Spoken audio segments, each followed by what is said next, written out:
And now, from the bowels of the internet, it's the Hate This Podcast.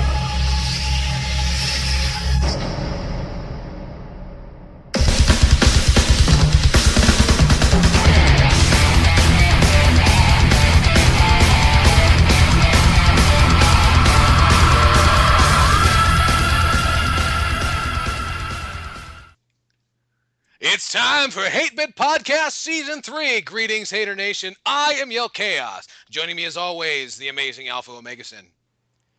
Why should I hate mine enemies? If I love them, does that not place me at their mercy?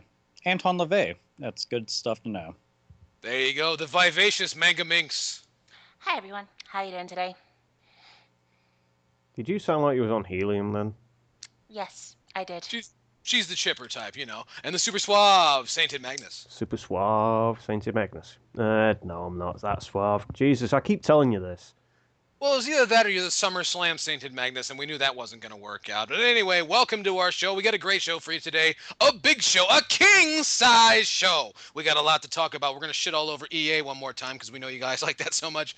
From the talk about the successful SimCity launch, we have more news, big news. We're going to talk about some mail. We're going to plug some products. We're going to talk about some bullshit that IGN pulled off that I've never even freaking heard of. We got a retrospective. We got a great big show right here this week on the Hate Bit Podcast.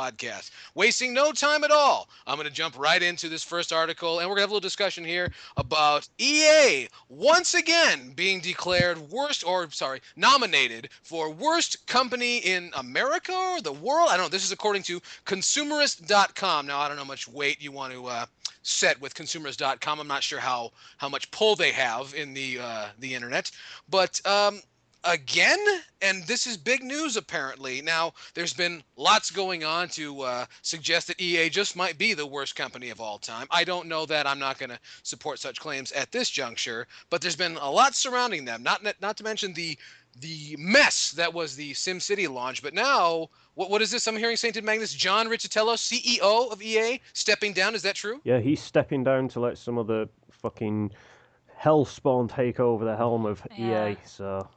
Yeah, did he list any reasons, or is it just he's just leaving? He's just leaving, from what people have been saying. I'm going to do a little bit of quick reading here. He was basically the CEO of EA since 2007, so that's when he pretty much when everything went down. Running shit throughout the good years. Yeah, that's pretty much everything went down to the fucking. And now the vessel's been taking on water, and he's gonna take off like so many before him. I see. Pretty much. He officially leaves on the 30th of this month. So yeah. Oh well, that's nice. So Good riddance is what I say. Good riddance. Although it's pretty much the same as like just voting a new pope. It's going to be the same cunt with the same fucking stupid fucking policies and ideas that are fucking ruining the industry that's going to replace him. You know, I don't think anything will change with. And not to mention the same caliber of emotionally scarring young men. Exactly. So it's going to be a great thing all the way across. There's going to be a shuffling of the feet. There may be some white smoke, and then, there will be lots of... Alpha Omegason, what's the word you have for it when they do those things to the people? Open thy mouth, receive thy blessing. There you go. Just like that. That's how it's done. And that's the way they do things at EA. I mean, this is the company that has the nerve to tell you that microtransactions are a good thing. And then, of course, all the video game press. Yes, it's a great thing. Don't you love the idea of buying half a game and then get to buy the rest of it on an installment plan? I know that sounds great to me. That's pretty much most of EA's mobile gaming contributions at the moment. For example, it's pretty much most of their AAA gaming contributions at the moment as well. Yeah, that's true. That is true.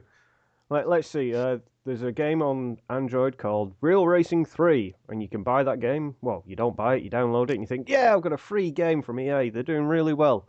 And then you find out that every fucking car you want to, race with, or every fucking thing you want to do on the game, you have to pay hard-earned dollar for it. I saw that, yeah. Another one, Simpsons Tapped Out. Now, you're going to like this. Anything that you want to put your favourite characters or your favourite locations from the magical world of Springfield on your game, you need to have donuts for that. Yes, I know, buying buildings with donuts. hear me out on this. To do that, you need to spend real money. Now, this app is free for most mobile phones, right? Mhm. If you want to buy the most amount of donuts you can buy at once, which is, they've called it a boatload of donuts, you need to get your credit card out and charge it for £70. Fucking hell. Just to get 70 Great British pounds. That's 70 Great British pounds, which probably equates to, that's somewhere in the neighborhood of $100 American. I'd say a week's salary for an American. To be honest, it's Well, crazy. that depends. That usually in a region where Walmart holds sway, that is true. Hmm. You know, I'm not going to deny that. But wow. And see, I'm not that familiar with EA's mobile offerings, but apparently they do this all day, every day, and people love it. The thing is, though, it is a testament just to how fucking stupid we as a consumer base are, especially those who consume free-to-play games. Obviously, not everyone who plays free-to-play games is an idiot, but if you're spending 70 fucking pounds on some donuts to buy a fucking house in a mobile phone game, you're just contributing to this fucking blight on the industry as it is, Yep. as far as I'm concerned. That's true. And it's no longer really free to play. It's worse than free. It's not yet, of course, because you're spending more than the price of a fucking AAA game as well. I know. Just to do a couple of things. Now, a boatload of Well, all they donuts, you did don't was have sold any you a of it? set of controls, Oh, no.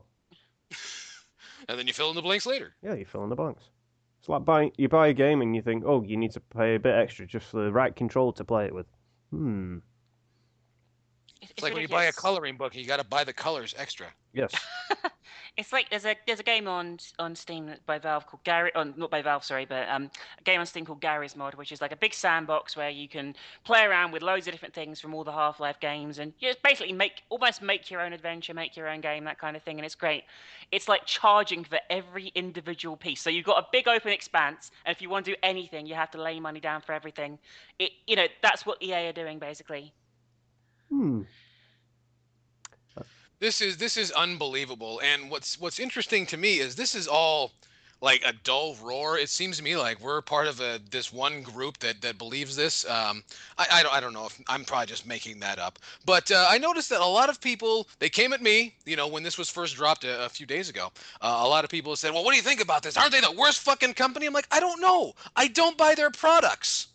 There you So go. this it doesn't affect me. However, so then when I get to talk to you guys, I find out that they do all this horrible shit, and yet people keep paying money for it. So now you can't put a whole lot of. I've never really heard of the consumerist.com. Apparently they're the ones that did this last year and whatever. And that's fine. They're free to have their opinions. But these are the same people that like to nominate Google and Facebook and all these companies that it's really convenient to hate. It's really convenient just to tee off on corporations because they won't fight back because fuck you, they don't need you. You're some asshole on the internet.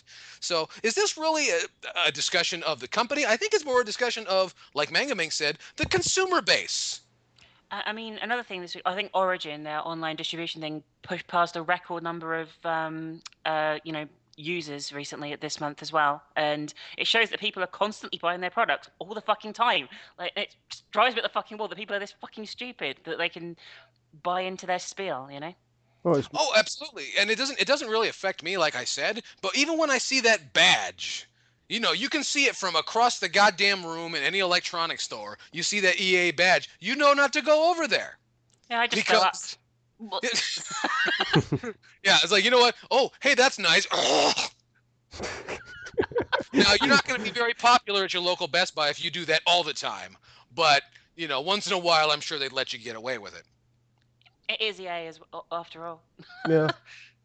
But, and then, of course, the big news. Sainted Magnus came at me and he said, hey, good news. He was like singing the song, ding, dong, the witch is dead. Riccatello's leaving and everything.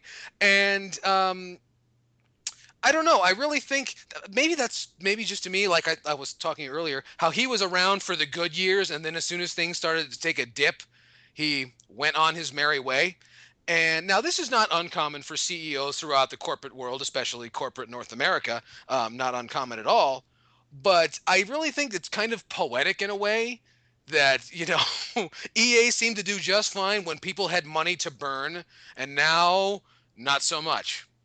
I think they are, from what I've read, like, while things are going well, like in their PC market and stuff, in general, they are spending much less on AAA titles and are focusing more on the mobile space because they've been not performing as well as they would like to on the AAA front. And they've certainly been canning franchises and studios left, right, and center and sacking staff and all that kind of thing over the last few years. Well, after the disaster that was the SimCity release, people have lost a lot more confidence in EA. That probably explains that. That probably explains that spike in the bloody Origin accounts. They've still sold 2 million fucking copies of it though. Like, do people not read about this? Are they just fucking stupid or what? Yeah. That's the thing. It's like, wait, this game requires the internet, and yet you were completely ungrazed by the internet previous to buying this piece of software. That really surprises me. You know, and look, don't you love the way they handled this? Hey, we sold you a piece of shit game. I got an idea. Would you like another piece of shit game for free? They're doing a 50% sale this week as well to celebrate. I'm sure that's going to suck in more people to. Oh, it's unbelievable, and I can't justify it. I really would like to say it's because people are poorly educated. Try to say that with a straight face. You know, poorly educated, or whatever it is they do. There's no basis for this. We get to talk about this almost every week, and it's same shit, different day. So I'd like to thank every dumb fucking consumer out there on planet Earth within the scope of the Hate Bit podcast. Thank you, because you're going to keep us in business for a long fucking time, and you're going to keep these assholes. Probably, you know, they're not going to be very popular, but popular has nothing to do with business. Business is about dollars and cents. So down with EA, but you know, I don't think we'll have to wait much longer. Not in the immediate future, anyway. Definitely. So there's that, you know, and you now for those you might say, well, you're just bad mouthing EA, you're just bashing EA. It's like, yeah, they're I'm one not to. Bunch of cunts. Bunch of cunts, exactly. So fantastic. EA can suck a dick. Alpha Omega Sin, can EA suck a dick? A shit dick. A shit dick. I want them basically to polish it clean and then just insert it right back where it belongs. See, that's great. I'm glad we had a chance to kind of throw the big old leg drop on EA because, you know, kicking a dead horse may not get you anywhere, but at least it's fun. Well, at least with EA you can kick it and kick it and kick it. Oh, I know. You know, it's like a zombie horse. It keeps going back. Yeah. It's like... That's a zombie horse. Is that what it is? It's kind of like putting the boots to the RMS Titanic. Yeah, it's really big and bulky, but it's not going anywhere anytime soon, so it's at least convenient. And you know, speaking of zombie horses, there is a game called Oregon Trail, and a certain MangaMinx was playing it. So, you know, cheap pop, cheap fucking, you know, definitely check out my Oregon Trail videos, guys. Like, comment, favorite, subscribe. Shameless plug. There we go. It does have zombie horses. It's quite impressive. I'm a billboard. Yay. Yeah, don't forget to check out Larry Bundy Jr. on YouTube, you know, since he's not here to do it, I might as well. So anyway, so that was a nice talk. I really appreciate that. Don't you think that was wonderful? I think it was wonderful. You're right. It was. Shit dick. But it's time for some mail. It is time for mail. And if you have any questions, comments, concerns, correspondence of any kind, please drop us a line at hatebitpodcast@gmail.com. You can also find us on the Facebook, and you can also find us right here on YouTube, if they ever fucking fix YouTube. You know, I have a theory about does anybody on this dais even remotely care for what they're doing with YouTube as of recently? You mean with the whole layout? Yeah, the way it's become Facebook. The layout is a goddamn mess. I think it's weird that for some reason the big websites, they're like, all right, here's what we're going to do. We're going to change the website. Now, it's not so much that people have a problem with change. It's the fact of how they're going about the change. There's no way everybody's like, you know what I really like? Whenever my screen is a cluttered fucking mess filled with bullshit. Like 8,000 different links all on any one screen at any one time, and fuck all the mobile version because it's just basically a fucking cripple inside of an alligator-filled bayou. But the fact is that I like that. At the end of the day, It's a one-legged man in the lead drop contest. like how I like Facebook and how I like YouTube and other websites that I happen to frequent is I like simplicity. I like to be able to find things and not basically hire several detectives to go and find everything for me on any one given screen like it's fucking Where's Waldo because I just want to fucking find a link. So I know. I had to hire Batman to figure out how the playlists work. Turns out they don't.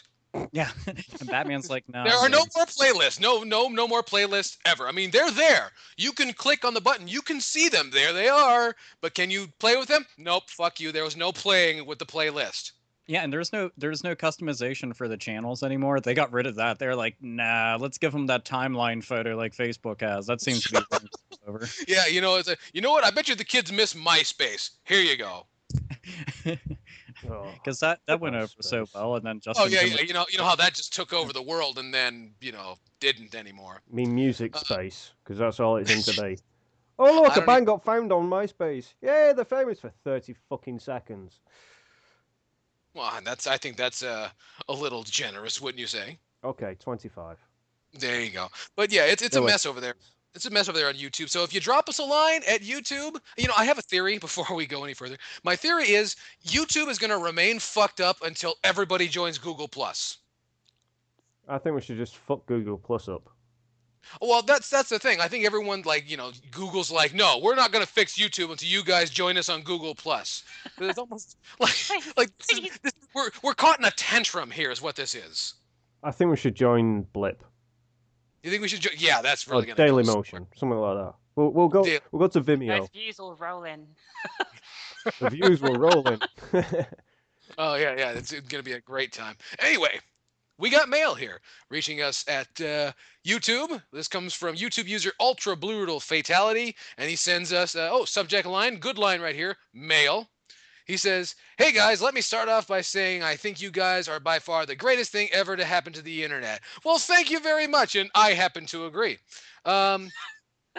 He has a number of questions, but it's really stuff that we've kind of covered. But there is one great question in here that I said this has to be on the show this week. And he asks, what are your most regrettable video game purchases? And I had to think long and hard, and I still don't know, but I'm sure everyone else on the dais has probably got some sort of a modicum of gauge, what was a real regrettable game. Saint Magnus, you're notorious around here for bitching and complaining about a game that was never even released. So what video games did you regret?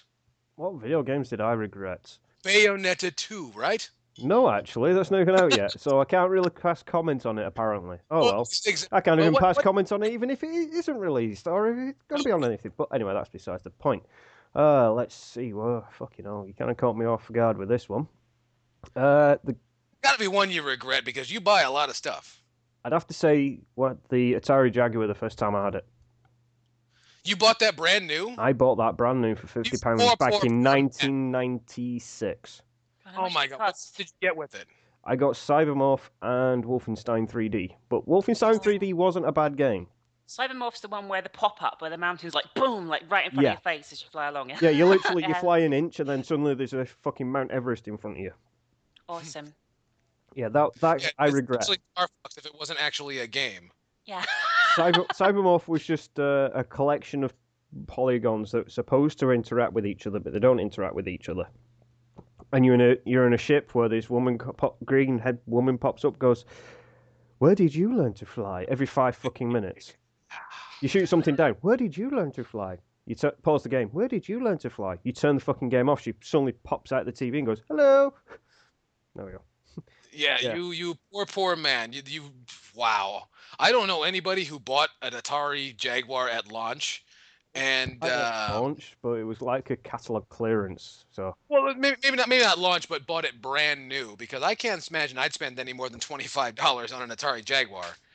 Yeah, but that was before the video game press was as thorough as it is now. Well, that's By thorough, you mean bias? These guys are about as thorough as a leprosy clinic. Come on. We're going to hell. But no, that's good. That's you poor man. Alpha Omega Sin, you gotta regret something. There's a big massive pile behind you, I know for a fact. I was actually looking around the room and I was like, over the oh shoulder. boy. One I'll just get out of the way, Final Fantasy 13. I just Jesus Did you pay fucking full price Christ. for that? Huh? You pay full price for that one? Yeah. Ah. Yeah, that's a bad part. Like I got it whenever it came out. I mean, I've gotten all the Final Fantasies except for like some of the random offshoot ones, but Final Fantasy 13, I went out and got it. I don't really give a fuck what reviews say or even what people say for the most part. You know, I want to get a game and judge it for myself. And yeah, I put in like 20, 25 hours on the game, and I could barely muster up anything I liked about it. I hated the characters, I hated the story, and I hated the combat. In an RPG, if you hate any one of those things, chances are it's a make or break situation. But all of them, yeah, it's just a miserable fucking pile. Another one that I got is called Hyper Dimension Neptunia, and it's just one of those niche games. I was like, fuck it. You know, I picked up because it was supposed to be funny, and it's just it's a piece of shit. The entire game is just garbage. The battle system's really bad. The characters are extremely annoying. I just want to punch every goddamn fucking one of them in their stupid fucking necks and break them and toss them into a fucking pile and burn them. They were just god awful and retarded. Trying to think what else have I regretted. I've got one to add if while you're thinking. Well, here I'll just go with those two. If I have something else come to my noggin, I'll let everybody know. I have to say, with myself being a Star Wars fan, I was very looking forward to the Force Unleashed 2. The first one pissed me off. Fucking hell, that was a fucking waste of money. The first one was actually not that bad, but then they released the hated it. DLC for it, which kind of negates the point of actually owning that game. But I played the second one. I was very excited to get it. I thought, I'll get the collector's edition. Big fucking mistake. In that collector's edition, you get a steel tin, which looks pretty cool. A DVD, okay. And then you get a memory stick, only a 2 gig memory stick, mind. In one of those, in like a MemoBot style of fucking memory stick with all promotional videos, promotional pictures that you could just pull off the internet in fucking 5 minutes. And that thing was 60 quid. Wonderful. Big fucking mistake. And then the game was only 4 hours long. So yeah. Very funny.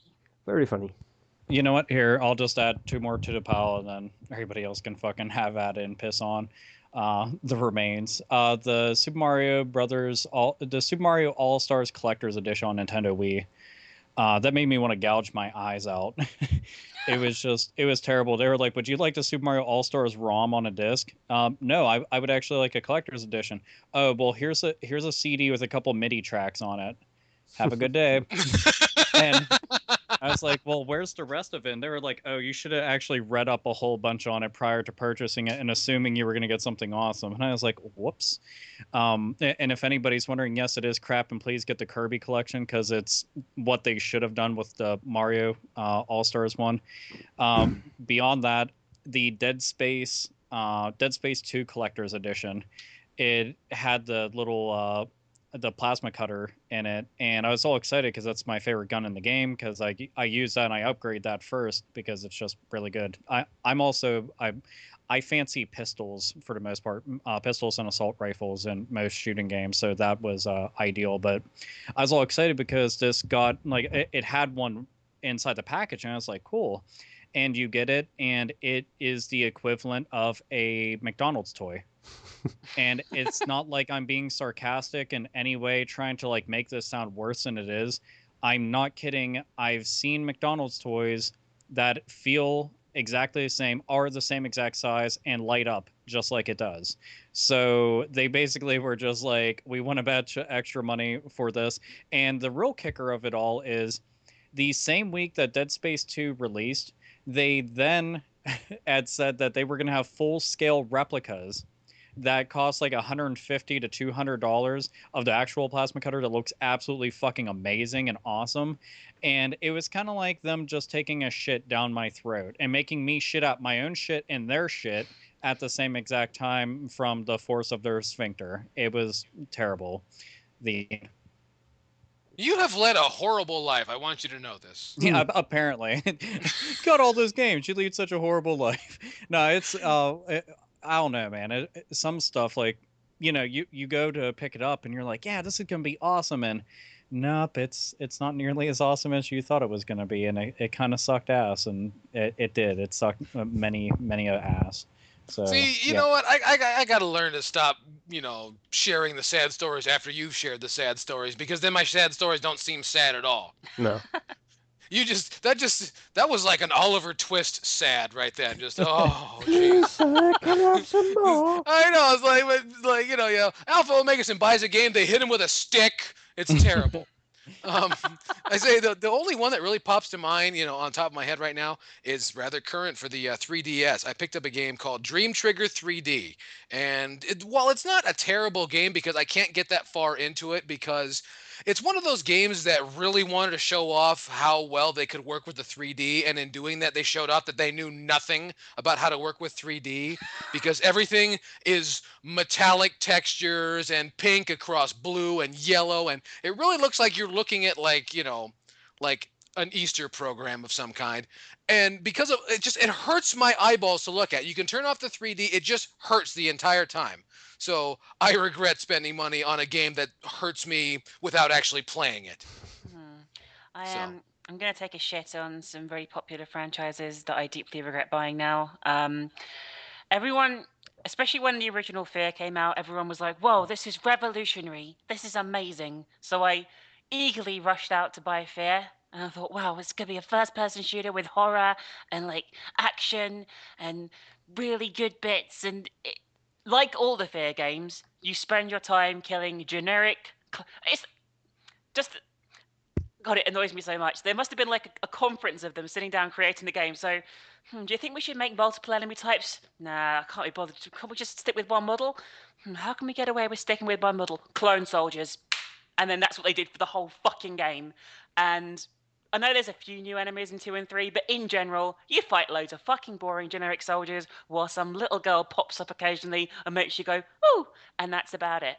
And then they thought it was good enough to make 2 add-on packs for it with, again, the generic clone soldiers. It's a pile of shit, and I disliked it. It was a waste of money. I was so bored, but after like 2 hours, I never played it.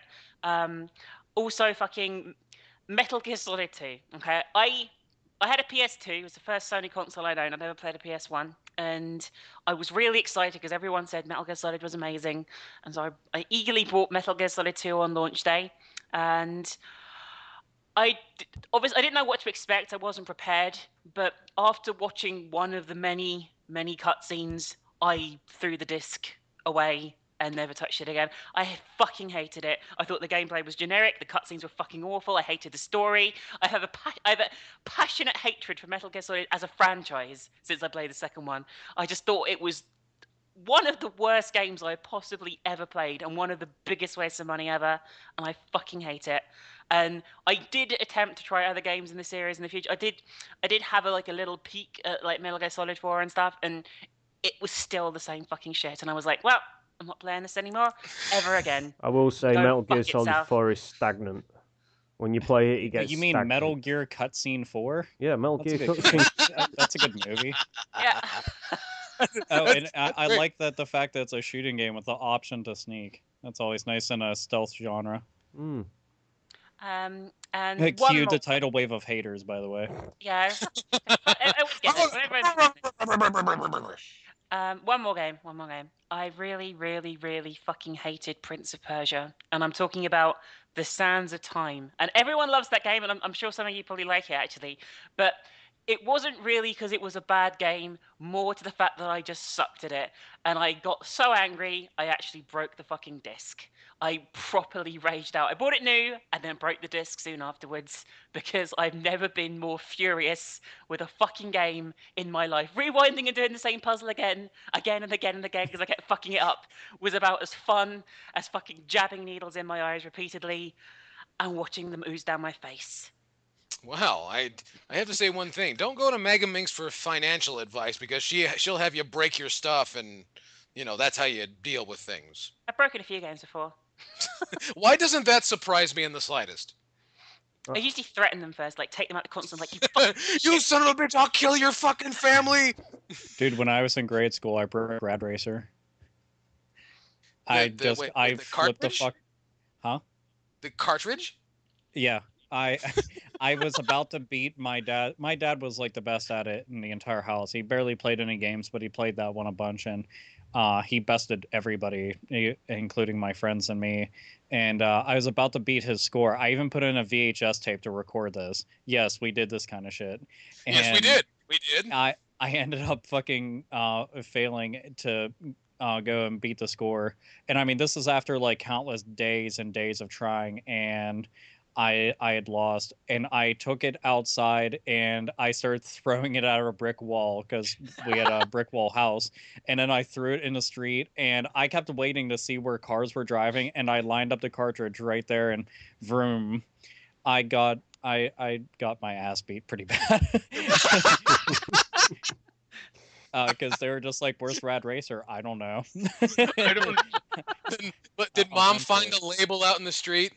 I honestly don't even remember. I just remember that I did that, and then an ass whooping ensued because games weren't cheap, obviously, and they still aren't now. But yeah, when you're a little ass kid in grade school, oh god, I don't even remember how old I was. It was like probably like third grade or some shit, but still, I was I was pissed. I was extremely butthurt, and I did that. So yeah, that kind of sucked. I don't have the excuse of being a kid. I've done it as an adult multiple times. Well, see, my thing is like as I've gotten older, it's like, yeah, I bought these. Shit. The only ones I'm comfortable with breaking are Shaq Fu. I will say that I had a similar attitude towards Top Gun for the NES because my dad, despite how much you might hate that game and that's unplayable, my dad rules ass at that game. My dad can land the planes no problem. See, that shit isn't even hard. If you like those little gauges off on the left hand side, all you gotta do is just match the fucking numbers up and it lands perfectly. But everyone just hates on it, and I couldn't figure it out when I was a kid. I didn't know gauges. Dude, they hate it because of AVGN.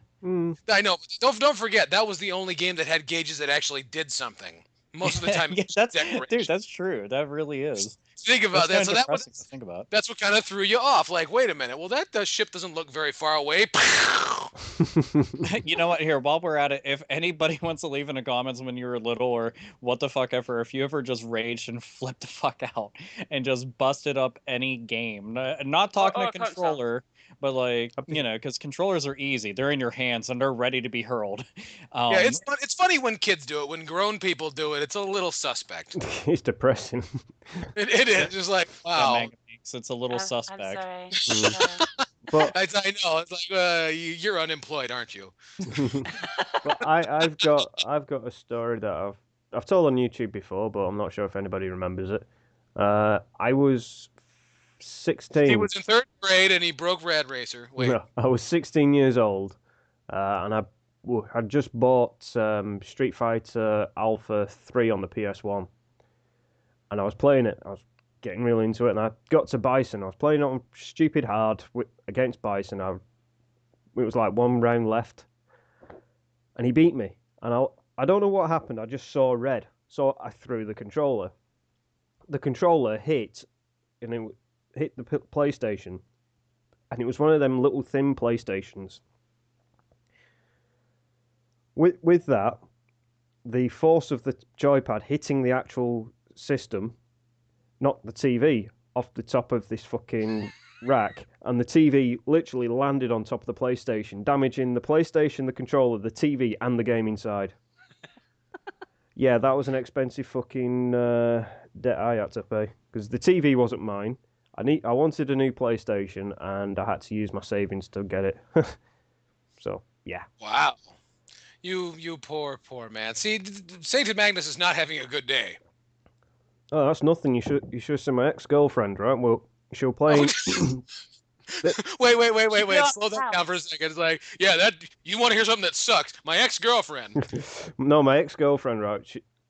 I introduced her to playing Oblivion, and I had it on the PlayStation 3. So I was like, all right, yeah, just got this brand new PlayStation 3. You can still smell the bloody cellophane smell off the top of the system when you pull it out the box. And she was playing Oblivion, and she was getting killed time after time after time, and then she just saw red. She got killed by this fucking bandit. She literally flung the DualShock, it was a 6-axis controller across the room. I'm talking like at least 10, 15 feet across the room. It hit the radiator and bounced back and hit her in the knee. That was just classic. It's one of those. It's one of those. You have to be there to see it. But it was the fact that I flipped out because she fucking threw a controller that was probably like 35 quid to replace. And you've probably thrown that controller how many times now? No, that controller doesn't exist anymore. See? Because she threw it again. Oh. So she had a tougher knee than everyone thought. Yeah, so. True horror story. True horror. True horror story from the Sainted Magnus. Anyway, that's going to do it for the mailbag this week. So if you have any questions, comments, concerns, correspondence of any kind, please drop us a line, hatebitpodcast@gmail.com. Of course, that one came from YouTube, so who gives a shit, right? Drop us a line at YouTube or Facebook or whatever. You know, you're smart people. You'll figure it out. You seem to remember everything else that goes on in this show. So please drop us a line. Anyway, we got another article here that we really need to discuss. And I'm not really quite sure how to get into it, so I'm just going to put it the way Alpha Omegason told me to say it. He said, he wrote this right down in this article. Remember Me, a project called Remember Me, is currently being rejected by publishers having something to do with a female lead. There's like, broads in it or something, and that's a problem. Because that women in an action game, that never works. Ever. Yeah, not even in space. This game, Remember Me, it did pick up a publisher through Capcom. Ironically, we can all praise Capcom for doing something that apparently all the other publishers just thought was terrible and would not sell. But the main protagonist in the game is female, strike number 1. Strike number 2 comes into play when the main female lead kisses a guy. Because she wants to bone him and jump in his pants or what the fuck ever. It's a love interest. My God. How many games have we played where we were a guy who was fucking random bitches or kissing chicks or what the fuck ever? That's happened tons of times. But for some reason, all the publishers looked at this like, no. We cannot have this. And keep in mind, this isn't like gamers saying this.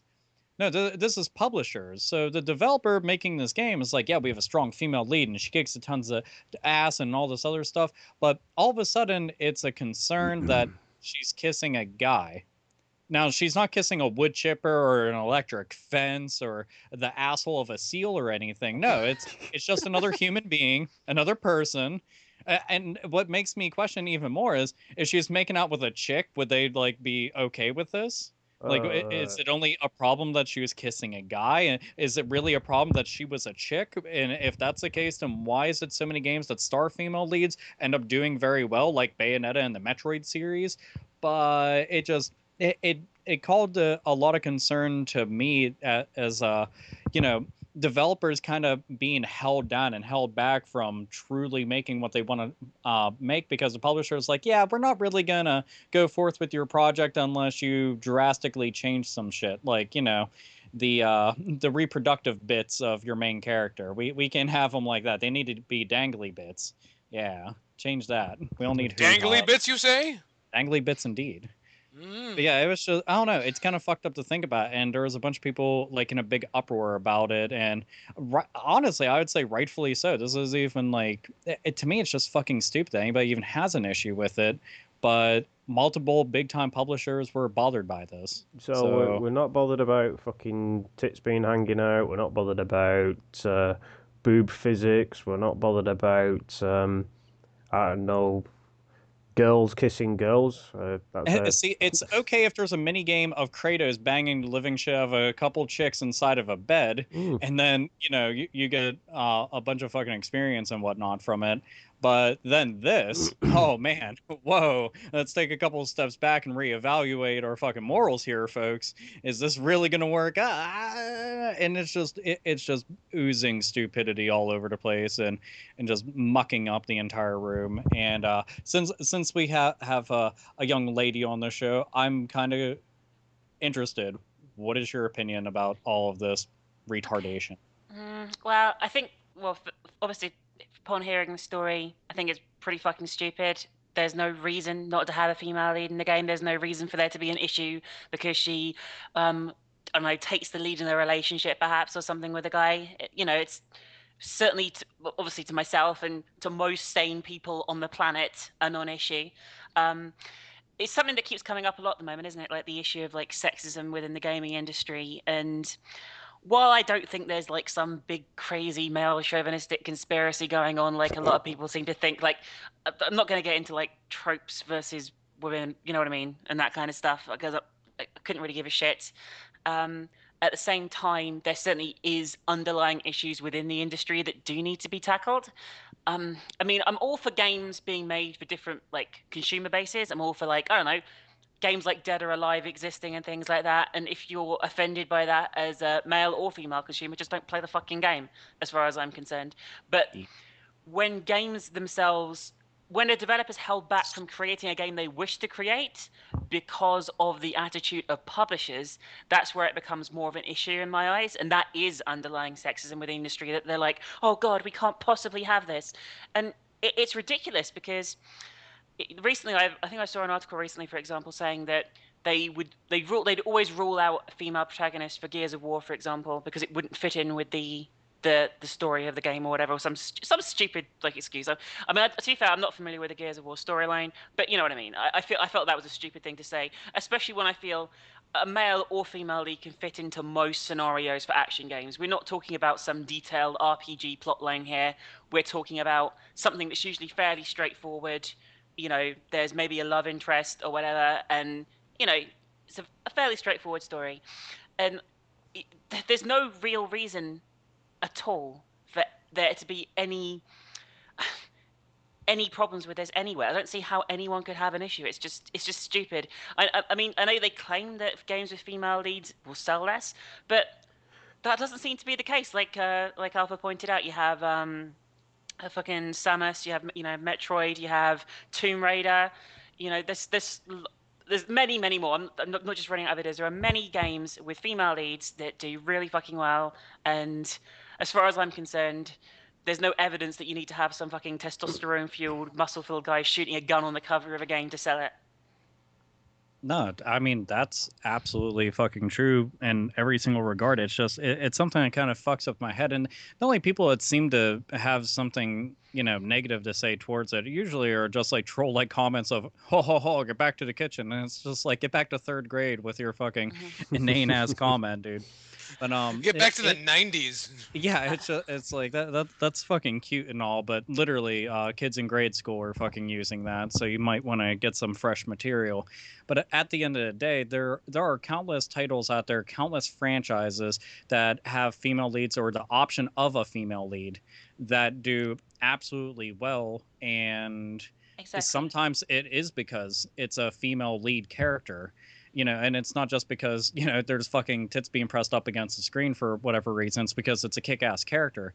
But to go and say, well, our game is going to sell less because it's a chick, that doesn't even fucking make any sense. Like, who's really going to judge that? The consumers. And we're the ones with the money, so how the fuck can you tell us what we're going to like? The last time I checked, one of my all-time favorite characters in fucking video games is in Resident Evil, and it's Jill Valentine, because the bitch was in fucking Resident Evil 1 and ran around with Barry Burton, and that was cool as shit to me, you know, and she was fucking blowing away zombies and stuff, and that's awesome. Just recently, I played Tomb Raider, and Lara Croft, she kicks a ton of ass, you know, and fucking Samus is really fucking awesome. I mean, again, there's tons of characters, but just something like this, the fact that the developers might have been kind of painted into a corner if Capcom didn't come in and say, yeah, we'll go and pick it up. You know, they might have been painted into a corner and been like, all right, well, I guess we're just gonna have to go and change a bunch of shit just to appease all the publishers so we can actually get our game out there because we need the funding. And that's just kind of fucked up to think how often has this happened before and how many things have been different because of that. And it's just a mindset that they really, really need to fucking evaluate. I mean, just thinking about it, like, for example, in my opinion, some of my favorite games are games where you get to choose whether you're male or female. Not necessarily because I get to play as a girl or anything like that. You know, I'm not put off a game if I had to play as a guy. It doesn't bother me at all. But I don't know, like the Fallout New Vegas, Fallout 3, for example. Lots of BioWare's games. The fact that you get the option and the fact that their story is catering to different sexualities, their story is catering to all sorts of, you can play the game as like a macho sort of character if you want to, and you can play the game as a strong female lead if you want to, or a weaker female lead, or a weaker male lead if you want to. That's, in my opinion, the maturity in storytelling that a lot of games lack, and I feel that the industry will grow more as a whole when that sort of thing is embraced more. And there's no evidence that these games sell badly. Mass Effect sells amazingly well. It's ridiculous to say that. It's ridiculous to say in general that gender has any bearing on what makes if a game is good or not. Well, it just seems that most of the values that these developers have got nowadays are publishers, sorry. It just seems that they're stuck in the 1930s. Mm-hmm. You can't show that off. You have to do it this way. It's just outdated and pointless. I mean, obviously, I'm coming from the perspective of a gay female like myself. I obviously like it when I can relate to a character, and I must admit some of the most fun I've had in games has been in BioWare's games where I can play a gay female lead. I don't obviously want every game to have a gay female lead because some stories are much more direct and they don't allow for that, and that's absolutely fine. But I from my perspective certainly enjoy playing something I can relate to, and I'm sure everyone does. So it makes sense to have a wide variety of games that different people can relate to in different ways, Yeah, and if everything's exactly the same, it's kind of boring. Exactly. And the thing is, a lot of people could actually, and this was discussed, a lot of people said, though, it seems to be the chauvinistic attitude of much of the Japanese publishers that that have said stuff like this. Not to say that all of them, because obviously not, because Capcom was the company that went and picked it up, but it is something that has been brought to light on more than one occasion. And it's kind of a shame because, I mean, I played tons of games. And I never really gave a shit like if the character was male, female, black, white, was a human or an alien, was a fucking talking animal. I don't really give a shit. It could just be an object like Wild Woody. He's a fucking pencil. It has to be a good character. That's what's important. I mean, if it's a cool character, I'm all for it. I play as Dante in Devil May Cry 3. He's a fucking badass character that's really fucking awesome and just fun. I play as Mario. He's a fat Italian plumber. I don't really give a shit because he's agile as shit and has tons of power-ups, and all he needs is a star, and he goes fucking crazy. So he's a drug addict too. But it's at the end of the day, he seems more like a Puerto Rican to me. Yeah. But all we want is for the games to be fun. But if you make every single character like all right, it's gonna be the white male lead with fucking brown short hair, let's just copy and paste this like 10 fucking million times and just go with that. People are just going to look at all of them and they'll just gel together as one thing. Yeah, it seems like everybody has to be Michael Bain for some reason. Yeah. White guy, brown hair, nondescript, action, possible military. Yeah, that's pretty much it's boring as shit that is becoming, maybe not becoming, but it's certainly a wide prevalence in the industry of that. I saw an article a month or so ago now, maybe a bit longer, where they changed the BioShock Infinite cover art to show a more macho image because they were worried it wouldn't sell as much if they didn't put a macho image on the cover. Oh, God. Have they not heard the term sex sells yet? Well, that might be true, but in video games, I mean, have you seen video game fans? Yeah. You want to fuck any of them? I rest my case. No, thanks. And this is another example of really, I mean, because you can see that, and now I'm probably going to get a little philosophical and maybe deal with, the origin of man or whatever, but I think just the restriction of gender is become sort of a self-administered thing. I think. I just don't understand why this is so important. I thought we were beyond that. I feel like I'm listening to an article from like 1991. Mm-hmm. It does sound like that. It does. And now I feel like I totally dropped the mood here, but fuck them. And good on Capcom for a change. So that's always. I mean, if nothing else, we can say, hey, Capcom put out a game, hot shit. So that's good. And maybe you'll get a male lead as DLC. Oh, There you go. Oh shit! And naturally, you know, I- we're praising Capcom, but at the end of the day, they'll end up having like a complete alternate story where it's a guy and it'll be on disc, and then you'll hear from us going and telling the bad side of everything, and then taking a big massive fucking shit. I on know, them. but let's just be happy for the time being. We don't get opportunities like this, well, This is ever. true. This is very, Yeah, very true. let's So say- be happy, folks. This is the first time. This is the first time the Hate Bit podcast has ever said, you know, something good might be coming out. Something good. Yay. Awesome. It's not common, but it does happen. Anyway, so Eventually. there's that. And I thought we had a more progressive attitude about this, but hey, fucking broads, what can you do? In any event, we got a big article right here that MangaMinx said we have to talk about this. She made Sainted Magnus tell me, and then she dropped it. She said we got to talk about this, and I think this is interesting. Steam has introduced something called early access, and now if I'm not mistaken, this allows certain users of the Steam service to play games that are still in the middle of development. Is that true, Miss Minx? It allows every user of the Steam service to pay to Every- play games that are still in development. Yes. Wow. Okay, and So for a set amount of money, like you can purchase access to it. It's almost like pre-ordering, except you get to play it before the game comes out. But at the same time, there's no indication of how long these games are going to take, I don't think. So you could be pre-ordering something that might be a while. I don't know if there's what the criteria is. I need to perhaps research that a bit more. But it's pretty much anyone now can buy early access to a game.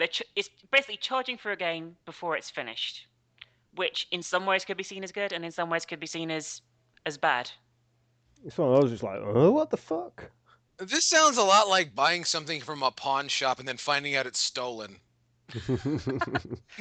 It's like, yeah, well, no, never mind. Well, That's here's a question about it: do the people that play it, like, is there a way to leave feedback to the Yes, developers? I'm actually looking at it right now. The prices of the games vary at the moment from £5 to £20. The games that are actually on it. Although actually no, that's a lie. You can actually buy the digital deluxe edition of Arma 3 for £35. So I guess that's quite hefty.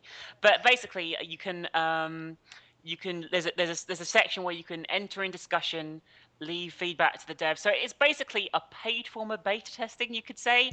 And I'm not sure I agree with that. Why don't we just have a beta test for free? Yeah, I was gonna say, like, I mean, I'm all for anytime that they have, like, developers that are open to suggestion, idea.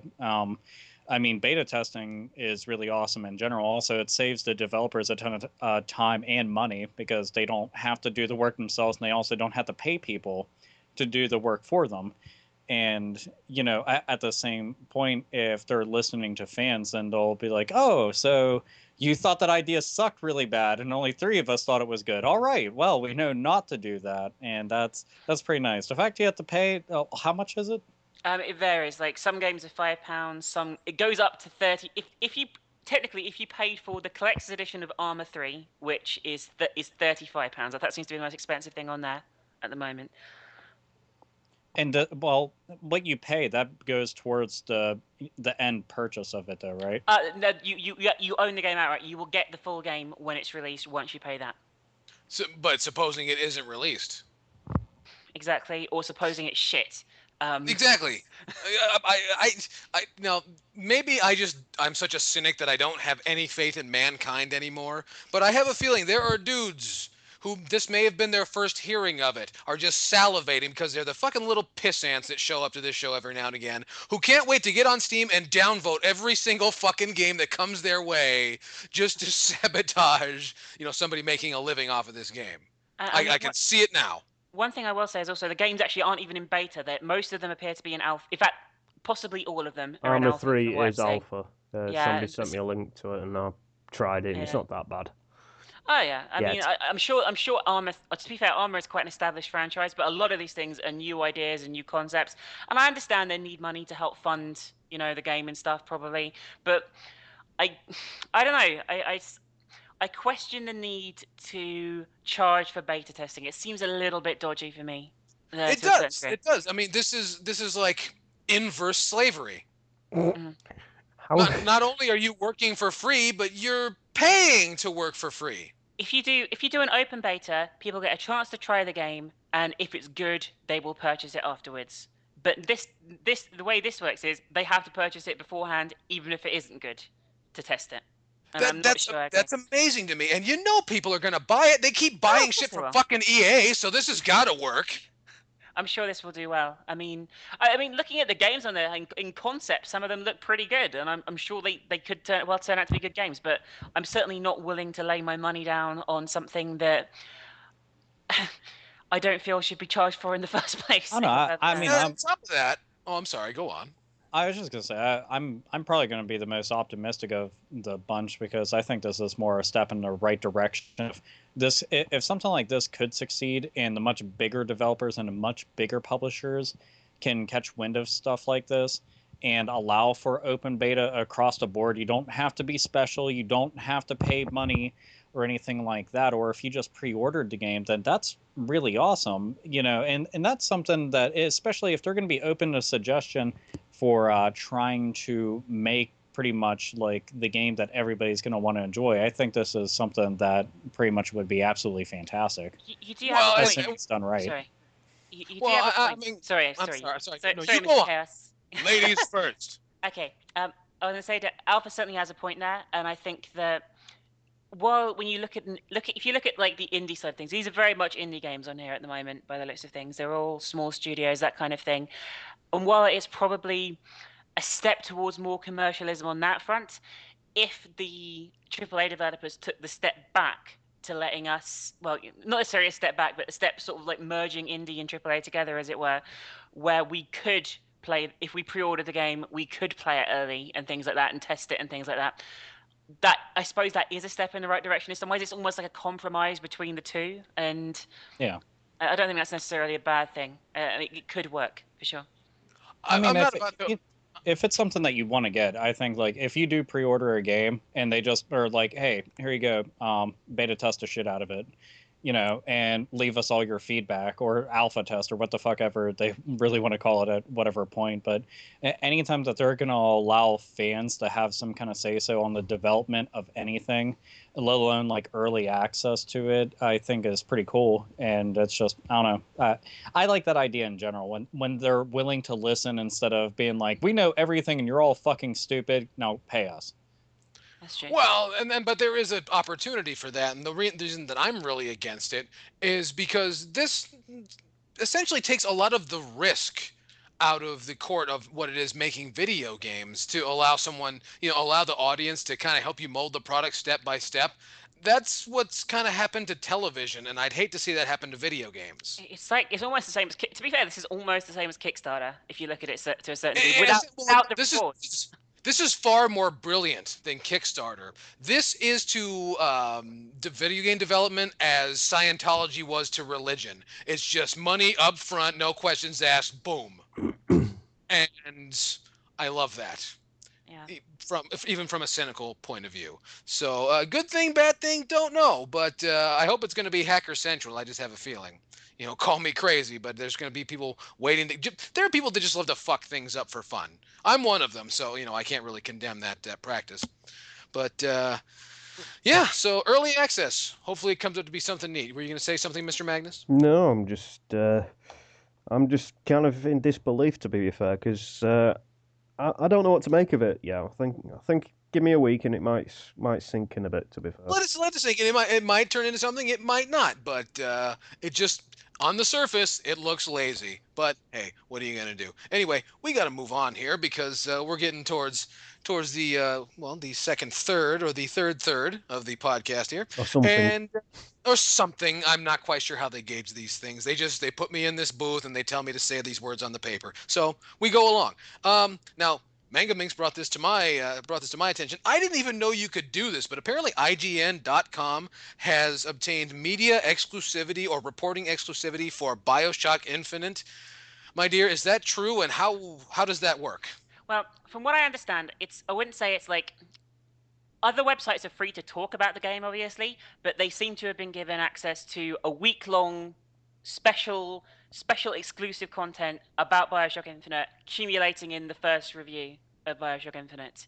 And so they have a lot of interviews. They've got lots of extra features on the game and things like that, giving information. And basically marketing the game, if I'm blunt. And I hate to say this, but in my cynical self, if the developer has given them all this access, are they going to give it a bad review if it's bad? Probably fucking not. Fuck no. This is IGN. These motherfuckers are like, oh man, you're gonna give us all this stuff to. Wow, that's awesome. Perfect 10. Here you go. Thank you. I know. wouldn't be surprised. Well, I'm sure a lot of the guys at IGN are like, I can't believe we still have jobs.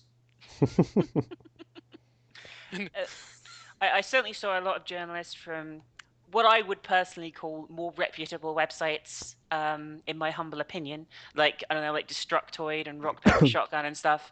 Oh who yeah, were people pretty, that we can really take seriously, yeah. Yeah, who were pretty pissed off about this even existing, because I think it's probably, from what I've heard, it's been a while since this sort of thing happened. It seems to be, and it doesn't. It's not just looking bad for IGN. It looks bad for fucking.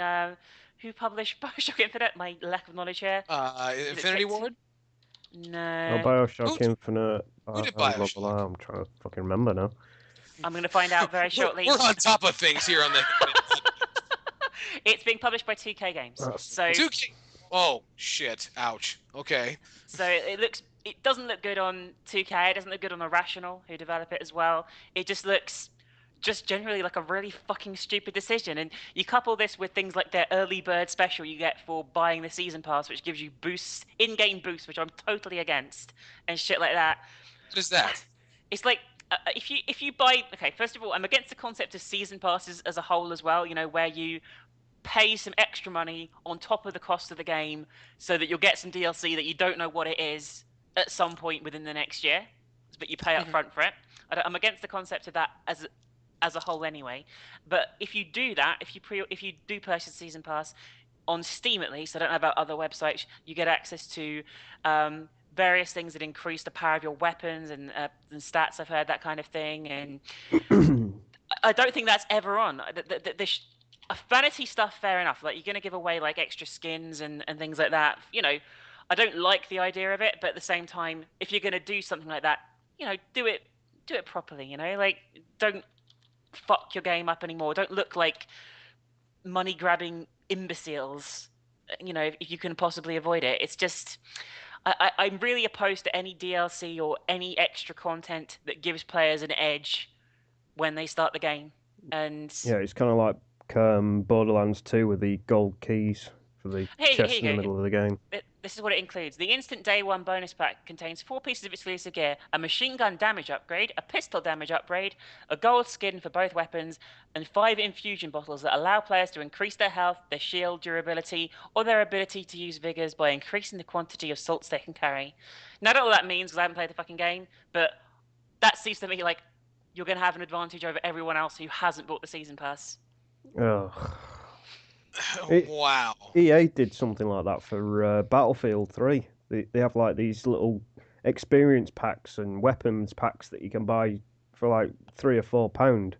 And that's a fucking multiplayer game. I mean, this is a single player game, so I guess you can't say you're damaging other people's games. But the fact that it exists fucks me off. It just bothers me. And couple this with the whole IGN sort of like special thing. It bothers me. I mean, I'm a great fan of Bioshock 1 and 2. I thought they were amazing games. I really enjoyed playing them both. And I'm more than a little disappointed to see this one 2K seemingly slipping into EAville, let's say, and treating their game like cunts. That's one way of putting it. Mm-hmm. Well, treating their audience like cunts anyway. That's true, yes. Yeah, well, it seems to be the new business model. Fuck them and get out of there before you get caught. So, and like I say, people read this shit and like, yeah, I'm still gonna buy it. It's the top fucking seller on Steam right now. It's the top seller on Steam as a pre-order. That's unbelievable. I mean, I've heard some ridiculous shit in my life, but that's wow. And on top of that, they're cornering the market too. Mm-hmm. My goodness gracious. The season pass, which gives you those boosts, is also in the top sellers as well, just to point that out. Oh, lovely. Good. So what I'm gathering is essentially, well, as has been tradition over the last few years, you buy a game piece by piece, and IGN's been bought off to tell everyone that it's fantastic. and this is okay. Hmm. It's how the industry works these days. And the rest Great of us God. better fall in line and shut the fuck up. Because the Well, masses are buying the games and they know what's right. well, not on my watch, young lady. But anyway, so IGN.com, you're going down whether you realize it or not. So hey, we're getting towards the end of the podcast, and now it's time for the Hate Bit retrospective. And you know what? Alpha Omega Sin dropped me an article here in well, I won't say where because it's not important. You put it About somewhere about that you have to point to on a doll. no, not at all. But an article about some defunct developers who went out with a bang, and they brought up some great instances, of like Clover Studio and Pandemic and BlackRock, and what they did, and then it kind of Alpha Omega Sin and I were talking earlier in the week about how wow we've lost a lot of developers, not just over the course of the last 20, 30 years in the industry, but just in rather recent years. And so now we're gonna take time just to jabber on. We need some happiness here. So jabber on about our favorite now defunct developers. And MangaMinx, she was talking about a whole bunch, and I don't want to wear her out too soon because she's been doing a lot of work this part of the podcast. But Alpha Omega, and you brought up Sunsoft when we were talking the other day, right? Indeed. You love that Sunsoft, don't you? Honestly, back on the NES era, they were the shit. I mean, they have tons and tons of games that are all, for the most part, just really high quality. But for some reason, they didn't reach that same platform that Konami and Capcom were doing, which is kind of a shame because they were just really fucking badass. But yeah, Sunsoft isn't around anymore. And you mentioned one of my favorite ones as well, which was Data East. Ooh. And Data East, like they're, granted, Data East caught flack because their games weren't exactly groundbreaking. For the most part, they were kind of like a Me Too company. But I don't think it's necessarily bad to, do the same exact thing that everybody else is doing, so long as you put your own spin on it and you're doing it just as well, if not better. So that's not necessarily a bad thing. But those are two companies that just kind of poof gone, and makes me eternally sad face. Yeah, super sad. Super sad. Super sad with the side fries. Oh, that's a shame. What's funny is the one that really made me sad was Hudson Soft. Yes. I was a huge fan of Hudson Soft, mostly with. I'm a huge fan of Bomberman. I don't care when you give me Bomberman, just give me lots of it. I'm a huge fan of what Hudson Soft did, and then they just went poof last year, if I'm not mistaken. Didn't we get to announce the death of Hudson Soft? Yeah, we did, Yeah, and we had a cry about it.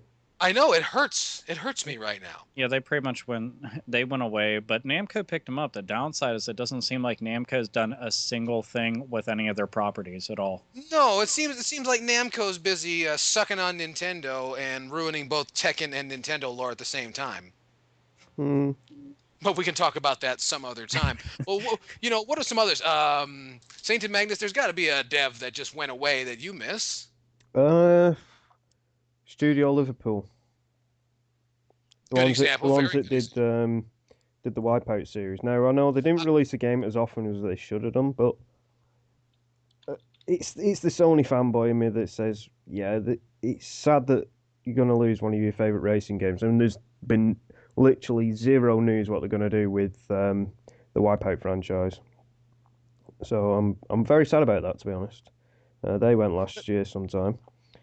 Pandemic, after they released Saboteur. After they released the Saboteur, they disappeared. Yeah, that was another sad one. Who else has disappeared recently? There's not been that many games companies that have gone that I'm going to be genuinely sad about. Well, you have to be sad about the 989 Studios. Come on, wasn't that your bread and butter at a time? At a time, yeah. Yeah, I mean they did some pretty good. Well, they wrecked Twisted Metal, so we can't give them a whole lot of credit. No. But I don't know how you wreck Twisted Metal. I mean, you run cars with guns into other cars with guns, and somehow Oh no, they got control. Somehow they managed to fuck it up by saying, it'd be a really good idea for the cars to flip over every time you turn. Awesome. Yeah. And also, Rob Zombie. They managed to make Rob Zombie lame. I don't know how they did that, but I thought he did that himself. well, that's part of it too. But before we start shitting all over 989 Studios, there's all kinds of companies that have just come and gone, especially in recent years. The article that in question brings up who was the one I was looking at? Blue Tongue, who did I think D Blob 2. I'm not sure if they did the first one, but D Blob 2 on the Wii, which I've never actually played myself, but the game looks fantastic. Oh, it does. And I guess they were shut down recently, and that's a really great game to go out with. But it's really sad that genuinely great games come out and then they're shut down, and of course that's just the way of the business. But It seems to often be the case that a studio will do some really good games, do really well, and if they have one bad game at any point, that's it. They're fucked. Like Free Radical did the Time Splitters games, and then they did Haze, and then they closed. Yes. Haze was such it's an embarrassment to even say you've played that game. I love the Time Splitters games. I think Time Splitters 2, for example, is one of the best games on the PlayStation 2. I loved it, and it's just I mean, they got bought out by Crytek, and now they're Crytek UK and stuff, but they're not the same studio anymore. And all it took was one shit game, really, and it just totally fucked them over. And I guess it's a testament to what's wrong with the industry and the fact that so much of your budget and so much of the studio's existence is placed on the game that's in development at the time. That's true. Well, and also this really sad thing I'm sorry about that. A sad thing that a game needs to sell, however, millions of copies, right away. Otherwise, it's the studio's not going to make it, and that's why we have what we have. It's gone on through the ages, but it's a constant issue. It seems to be more of an issue now than it has been in previous years. Oh, definitely, and I think it's more of everyone's expecting it to be more of a boom and bust sort of thing. But you want to talk about? Did we bring up Data East? Yes. We brought up Data East. Data East did some great.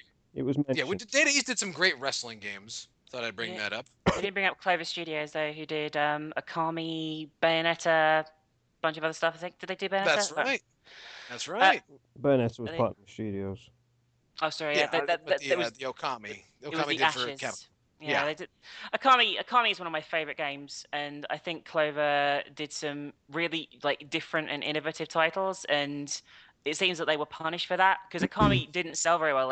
They're known for God Hand as well, which I'd never played, but apparently is absolutely amazing. And it's a shame that studios that they did Beautiful Joe as well. Studios that do small, quirkier games often get punished, even if the game itself is really good. Well, that's the thing. You can't be adventurous in this industry now. It's either you make a first-person shooter, a racing game, or an action adventure game, but you can't make anything that's different or unique, unless you're an indie developer. And testament of that was Journey last year. The Walking Dead games, they were fantastic, and they were what you'd call an indie game. Mm-hmm. I mean, The Walking Dead was probably the best game I played last year. I thought it was amazing. It's not mine. Well, I think the one that's being left out, the one that no one's really talked about, and I'm sure there's somebody screaming at a screen somewhere in the contiguous North America that says Vigil Games. The ones that did Darksiders too. And now, MangaMinx, you said you don't have a very high opinion of the Darksiders franchise. I wouldn't say it was awful. I played the first one. It was a mediocre action game. I haven't played the second one, even though I probably should, because I've heard that it's a lot better and plays differently. So I probably should check it out. But at the same time, I don't know. I never really rated them as amazing, as an amazing studio. But that said, lots of people did. So I'm sure plenty of people mourn their loss. I'm sure, and I hope that the Hater Nation, I hope they drop us a line down below in the comment section and tell us about what games, what game companies they miss, because I'm sure we're missing a whole bunch, because far more game studios have come and gone than remain today, at any point in history. I mean, I'd like to say Looking Glass Studios, who made the Thief series and the System Shock series, they were amazing, and they're gone. I consider them possibly the best game studio ever, and they're just gone. And Origin Systems, who made the Ultima series and the Wing Commander games, they were amazing as well. Loved them. Mm. It's sad when games franchises like that lose their publishers and developers. It's a shame. Yeah, but realistically, with the way this industry's going, maybe it's kind of for the better. Depends on how you look at it, though. Well, that's exactly it. And that's the way we've looked at it. Now we all sound very depressed, and we're going to have to go and drink coffee and, just kind of come out of our funk. But we thank you for joining us this week on the Hate Bit Podcast. I think that's going to do it, unless we have any more defunct devs that we need to blubber about. Anyone? There's one thing I wanted to say. I wanted to plug something. What's that? I feel that's important. There is a game currently on Steam Greenlight, which is called The Cat Lady. It is an amazing horror indie adventure game. It has fantastic voice acting, a really deep, moving plot. I cried my eyes out when I played it. And if you haven't checked it out, it really needs your votes on Steam Greenlight right now. And the dev is a great guy. I know him like from talking to him when I played the game and stuff. And it's just, I feel like it's such a creative game, and it's the way the industry should go in terms of creativity and stuff. And you really should check it out. Check out videos on YouTube. Vote for it on Steam Greenlight. It's fucking amazing. And buy the game on like Desura or GOG, which is out on GOG on the 1st of April, I think, to just help it, really. All right, well, fantastic. And don't forget to check out MangaMinx on YouTube. There's a link in the description box down below. That's going to do it for this week's Hate Bit Podcast. We thank you for joining us. I've been Yell Chaos. Joining me has been Alpha Omega Sin. Skimmeter-inky dinky dink, skimmeter-inky doo. We hate you. Hater Nation. I don't know. It's from the Elephant Show, if anybody remembers that. I don't know. I just felt like remembering that. Anyway, goodbye. Heart all of you, really. Saint and Magnus. I played on a Wii U recently, and I actually enjoyed it. There we go. Well, good for you.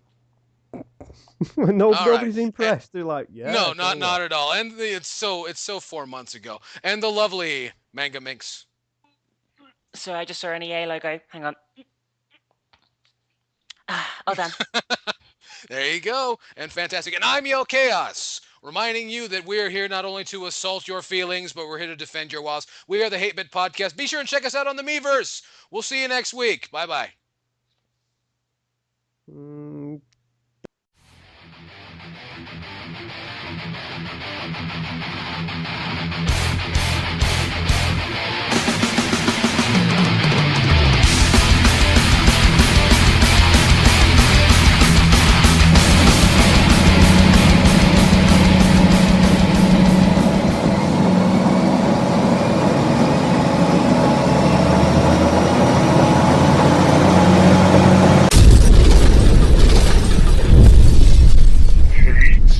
Bit Podcast.